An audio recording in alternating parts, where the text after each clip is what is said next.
It wasn't movies. I remember I used to read as a kid. I would always read if it was like rainy or crappy or you couldn't play outside. Like I remember reading Calvin and Hobbes books or going over those. I had all of them. Like I just went through the whole thing. Calvin and Hobbes and the Far Side. I bought all those things. Dude, I still love them to this day. Oh, Calvin, they both still hold up. Yeah, they're both still great. Like I come across Far Side stuff every now and again, and I still laugh just as hard. Yeah, because his Gary Larson's writing, was so good, and like the fact that he could get you to laugh in one single square, right?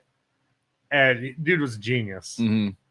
Yeah, they didn't. The other thing about those two, neither one of those comic strips like merchandised out. There was like Far Side had calendars, but they didn't have like there wasn't like merch from the Far Side. There wasn't merch for Calvin Hobbes. There was a whole big thing with him not wanting to license his stuff because he didn't, like he got offered all kinds of crazy money to make it a cartoon, and he's like, no, like he just kept refusing.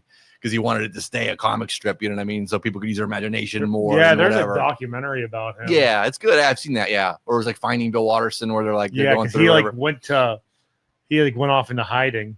He lives in Cuyahoga Falls, I believe. Still, I think he's in the country somewhere up there, and nobody's ever. I mean, I'm sure somebody's probably found him or whatever. But he could have moved at this point too. It's been a while. Yeah, I would love to meet him and just pick his brain about the genius of Calvin Hobbes. Mm-hmm.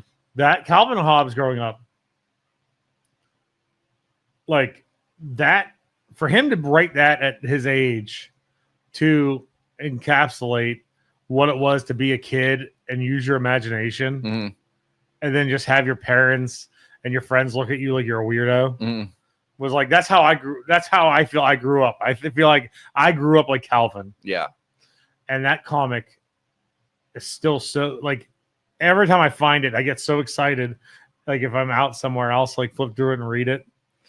And like, I can't wait till my kids are in that mood to where they want to start reading Calvin and Hobbes. Yeah. And they get to that age, I'm like, here's Far Side. You need to watch, you need to read Far Side. How they never made Far Side into like an adult cartoon is mind boggling to me. He must have said no too. Like he had calendars and everything else. He had some stuff, but there wasn't. Was there Far Side merch? Like, did he do shirts and calendars? That's all I really remember. I know the calendars he had, and he licensed those, but I don't. Did he license the shirts, or were the shirts bootleg? Because there was a bunch of bootleg Calvin and Hobbes stuff all the time. I think he licensed shirts because I remember there was the one where it was like the Mona Lisa, but like a cow.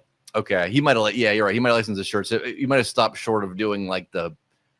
Because I mean, yeah, he could have had the money that they could have made on both of those things, as far as Calvin and Hobbes dolls and Far Side, whether it was cows or dinosaurs or whatever, or just a weird looking people. Like he could have did. They're so funny. Like going back and reading them, like I said, he can get you to laugh at a single, because that's all his things were. There was no story. Yeah, it was just a single square.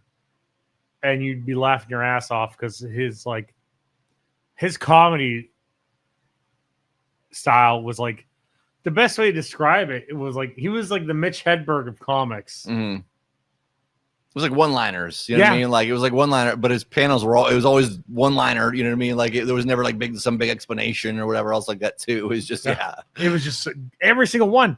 Like I loved those books so much. I used to rent them out of the school library. Why the school library had them is beyond me, but I used to rent them out all the time. I used to do that too. I think I still have all the Calvin and Hobbes, but they're all in storage. The Calvin and Hobbes books, I still have some Far Side ones, whatever from.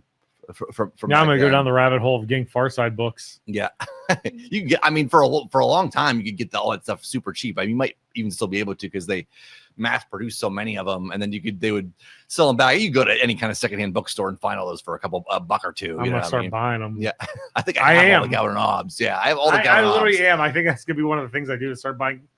People are like, oh, what do you have over here? What have you been reading? Oh, Far Side, Calvin and Hobbes.